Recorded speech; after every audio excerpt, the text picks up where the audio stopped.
Olá, pessoal, tudo bem? Professor de matemática, professora, cursista. Que bom que você está aqui para a nossa primeira aula. Hoje a gente vai falar então sobre o pensamento computacional. O que que era o pensamento computacional?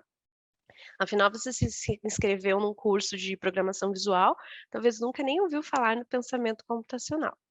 A programação visual é uma das formas de a gente abordar e desenvolver o pensamento computacional, seja o nosso mesmo ou dos nossos estudantes. Então, o que que seria, da onde veio esse termo, por que que se fala nisso, por que que a gente está discutindo sobre isso, porque é importante. Então, na verdade, esse termo ele foi usado pela primeira vez por Papert há muito tempo, né. O Papert, ele desenvolveu lá na década de 1960 uma linguagem já de programação Logo, talvez você conheça, já ouviu falar, para que as crianças elas não utilizassem o computador ali como o computador ensinasse algo para elas, mas elas usassem o computador realmente como uma forma delas construírem conhecimento, construírem coisas, conseguirem, compartilhar coisas. E o Papert ele, né, ele baseado nas teorias aí, tanto de Dewey, que fala da questão do projeto, enfim, como de Piaget, né, da questão do construtivismo. Então o Papert ele já começa a falar nisso, ele fala em construcionismo, ele fala em desenvolver então um pensamento computacional, mas ele não se prende tanto a esse termo. Esse termo ele vem ganhar destaque em 2009 com uma publicação de Wing. Wing ela é da ciência da computação e ela fala que todo mundo, todas as crianças precisam aprender pensamento computacional, como ler e fazer contas, tanto importante como a língua portuguesa, como a matemática, é, aqui no Brasil, no caso, a língua portuguesa, né, é a questão do pensamento computacional. No B Na BNCC, existe ali uma menção ao pensamento computacional, mas não se foca tanto nisso por enquanto. Mas a BNCC estimula muito o uso de tecnologias digitais. Ela não especifica, assim, tem que ter uma matéria de pensamento computacional, uma disciplina, né, ela não especifica, ela não dá esses detalhes, mas sim a gente percebe uma forte presença dessa questão das habilidades, da competências do pensamento computacional na BNCC também. Então, se a gente tem um termo lá que começa a ser discutido, ser, né, trabalhado lá na ciência da computação, de repente chega na educação também ali, com a Wing, a BNCC vem discutindo isso, e a gente tem várias pesquisas mostrando quantas habilidades o pensamento computacional consegue desenvolver no nosso estudante. Então a gente começa a querer trabalhar esse pensamento computacional. Como eu falei no nosso vídeo da aula inaugural, claro que para a gente que é professor de matemática, a gente se interessa também que o nosso aluno aprenda o conteúdo, por isso que esse curso é voltado para o pensamento matemático também. Mas vamos ver agora hoje o que que é esse pensamento computacional. Então, existem várias definições para quem faz pesquisa, se você faz mestrado ou doutorado, né, talvez já se deparou com uma discussão sobre uma tentativa de definir o pensamento computacional. Mas o que é muito comum entre os autores, entre, né, na literatura, o que a gente mais encontra, é a palavra resolução de problemas nesse termo, né? Então, o pensamento computacional ele é um processo de resolver problemas usando elementos que são lá da ciência da computação. Então, seria utilizar elementos que se usa no computador ou que se referem ao computador na resolução de problemas. Então, percebam que não é somente no uso do computador. O teu aluno vai fazer programação, vai usar um software, um recurso, mas ele vai estar desenvolvendo um pensamento estruturado ali, que vai ter um raciocínio lógico, um determinado tipo de processo que ele pode usar para resolver problemas de matemática, de física, de química ou do seu cotidiano. Então, a gente vai tentar aproximar, durante o curso, os processos que são ali da ciência da computação, que estão presentes numa programação, de situações cotidianas. Eu vou dar um exemplo bem claro. Uma criança, você vai ensinar ela a preparar um lanche para ela. Ela tem que ter toda uma estrutura ali, né, um passo a passo para pegar um copo no lugar certo, pegar uma colher, colocar o leite, colocar o achocolatado, misturar bem. Então todo esse processo, esses procedimentos, eles funcionam como se fosse um algoritmo, um passo a passo ali, uma descrição do que essa criança tem que fazer para conseguir preparar o achocolatado para ela tomar. Então, os nossos no dia a dia, as crianças, elas se deparam com situações que podem ter relação com o pensamento computacional. Se a criança ela tem essa estrutura né, no seu cognitivo ali bem desenvolvida, certamente ela vai conseguir resolver mais problemas do que se ela tiver né, não tiver uma ordem, um raciocínio lógico, uma sequência de atos, de ações no seu dia a dia. Então vamos lá. O pensamento computacional, então, o que que é o pensamento computacional? Uma forma de resolver problemas, né, um cognitivo ali de resolução de problemas, usando elementos que são das ciências da computação.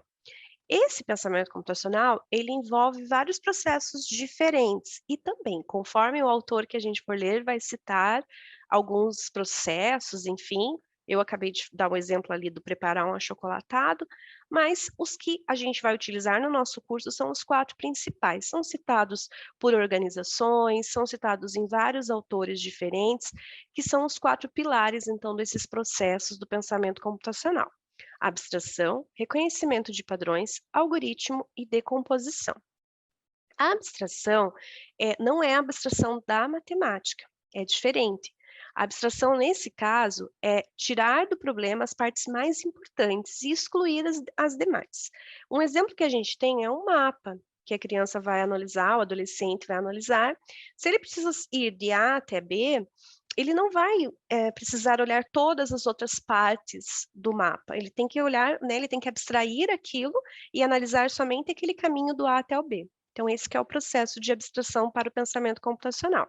Reconhecimento de padrões é igual daí o da matemática, né? A gente a criança ou adolescente perceber que existe um padrão numa determinada estrutura. Então, por exemplo, ele vai descrever o caminho de um personagem até um outro personagem, e ele tem que ir indicando passo a passo. Então ele percebe que o caminho é frente, frente, frente. Ele pode reconhecer que existe o padrão ali e simplesmente substituir o frente, frente, frente por 3 vezes frente, né. Então existe esse reconhecimento de padrão, claro que eu dei um exemplo bem simples, tem relação com essa estrutura.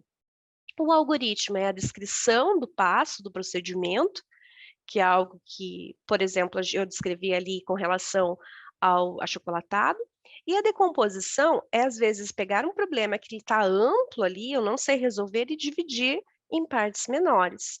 Então, esses são os pilares, os processos que são bastante comuns do pensamento computacional e que a gente vai procurar, então, atividades, recursos, softwares que vão desenvolver essas possibilidades aí, esses pilares do nosso estudante. Na literatura, a gente encontra algumas vantagens. Por que que a gente vai desenvolver o pensamento computacional do estudante? Então, olhem as possibilidades aí, o que que o estudante pode desenvolver. Organização. Se ele vai fazer a programação de um aplicativo, de um software, né, a primeira coisa é organizar, se planejar ali, fazer um planejamento mesmo do que ele quer desenvolver, se ele vai precisar de imagens, se ele vai precisar de textos. Então essa questão é interessante. O uso de estratégias para resolver problemas, ele coloca lá o site para rodar que ele acabou de criar, dá tudo errado. Então, opa, vamos pensar aqui, vamos usar uma estratégia diferente. A questão do cálculo mental é um estímulo também que o pensamento computacional proporciona. A noção de espaço, né, também esse exemplo do mapa que eu falei, mas a própria programação requer dele uma noção de espaço. Percepções de situações não triviais, então, de repente, ele ter que descobrir algo que está por trás de uma programação, e construções sequenciais, ele consegue ter essa questão mais lógica também de sequência, de termos, enfim, são estruturas e benefícios que a gente tem no desenvolvimento do pensamento computacional. Então, uma forma de exercitar esse pensamento computacional é a partir de formulação de problemas. Então, eu formulo um problema e eu quero que, de repente, o meu computador resolva esse problema que eu estou elaborando. Mas para o computador, ele não pensa, né? Quem pensa sou eu. Então, eu vou fazer toda uma estrutura desenvolvendo o meu pensamento dito computacional para que essa máquina apenas execute, enfim, né. E aí a gente vai formular um problema, né, se a gente pode será que eu posso resolvê-lo usando computadores? Vai ter que coletar dados, vai analisar esses dados, se for o caso, vai decompor o problemas em partes menores, identificar padrões. Então eu quero, por exemplo, o meu problema que eu formulei, que eu tenho para resolver, é um caminho, eu quero que, eu vou fazer um jogo e esse jogo eu tenho um personagem, eu quero que ele chegue numa estrutura. Puxa, então o que que eu posso fazer? Primeiro eu vou fazer a parte que é reta, tô decompondo o meu problema, né, porque eu não quero fazer a programação toda de uma vez, porque eu tenho dificuldade. Percebi que se repete algum padrão. Trabalho a distração, né, então, alguns elementos eu não preciso considerar agora. Crie algoritmos, descreva esse caminho, essa trajetória. Simule, teste, experimente, procure falhas. Então, e aí começa de novo se precisar. Então, é muito uma questão em ciclo, a gente tem também a questão do Valente, que propõe um ciclo de construcionismo para trabalhar essa questão, ele usa outros termos, mas também tem relação. É isso, gente, por hoje, por esse primeiro momento, é só.